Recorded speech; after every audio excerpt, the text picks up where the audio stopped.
Ukraine told Crimea hell is coming and the Russians living there just started fleeing in numbers the bridge couldn't hold. July 30, 2026. Warsaw, Poland. Ukrainian President Volodymyr Zelensky has announced a 40-day campaign designed to increase pressure on Russia and weaken its ability to continue the war. The operation will focus heavily on occupied Crimea and aims to inflict economic and logistical damage while creating internal instability that could undermine the Kremlin's capacity to sustain its military campaign. Ukrainian officials have described the effort as a strategy to pressure Russia economically and psychologically. One official warned that hell is coming for the Russian-installed authorities in Crimea, signaling an escalation in attacks targeting the peninsula. Following the announcement, Russian-appointed officials in Crimea declared a state of emergency across the entire peninsula. Sevastopol Governor Mikhail Razvozeyev said the emergency measures would remain in place until conditions improved, while Crimea's Russian-appointed governor, Sergei Aksyonov, issued a similar declaration. The move reflected growing concern over the increasing frequency of Ukrainian drone and missile strikes. The threat appears to be taken seriously by many residents. Recent attacks have fueled a steady outflow of Russians leaving Crimea because of security concerns, power outages, shortages of food and water, and other disruptions. The situation reportedly intensified after the latest announcement, with thousands of vehicles forming long lines at the Crimean Bridge, the primary road link connecting occupied Crimea with mainland Russia.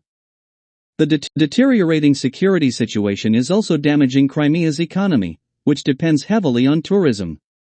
Traditionally one of Russia's most popular summer holiday destinations, the peninsula is now experiencing a sharp decline in visitors. According to Russia's business newspaper Kommersant, hotel bookings have fallen dramatically, with cancellations reaching approximately 88% compared with the previous year. The collapse in tourism is adding to the financial strain on the region. Ukrainian officials argue that these developments are increasing pressure on Russia's broader economy, which is already burdened by the costs of the war. Vladislav Vlasiuk, Ukraine's presidential representative on sanctions policy, said military spending continues to divert resources away from civilian needs, contributing to economic stagnation. Zelensky announced that he had approved the 40-day operation following a meeting with the head of Ukraine's Security Service, SBU, Major General Yevgeny Khmara. Writing on X, he said the campaign would expand Ukraine's strategy of applying long-range sanctions and medium-range sanctions, terms Kiev has increasingly used to describe drone strikes against military and strategic targets inside Russia and Russian-occupied territories. The Ukrainian president praised the SBU for its recent performance, saying it had successfully defended Ukraine's positions by employing various types of drones. Although he did not disclose operational details, citing the classified nature of military planning, Zelensky highlighted recent successes in striking Russian personnel and military equipment.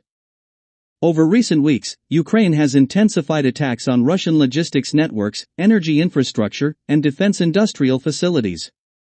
These long-range drone operations have disrupted supply lines and damaged strategic assets while challenging the perception that areas deep inside Russia are beyond Ukraine's reach. Strikes affecting both Crimea and locations near Moscow have demonstrated Ukraine's growing long-range capabilities and have contributed to increased concern among Russian authorities and civilians. The newly announced 40-day campaign is expected to build on these operations by sustaining military and economic pressure on Russia while targeting key infrastructure and occupied territories, particularly Crimea. National Security Journal, story by Reuben Johnson.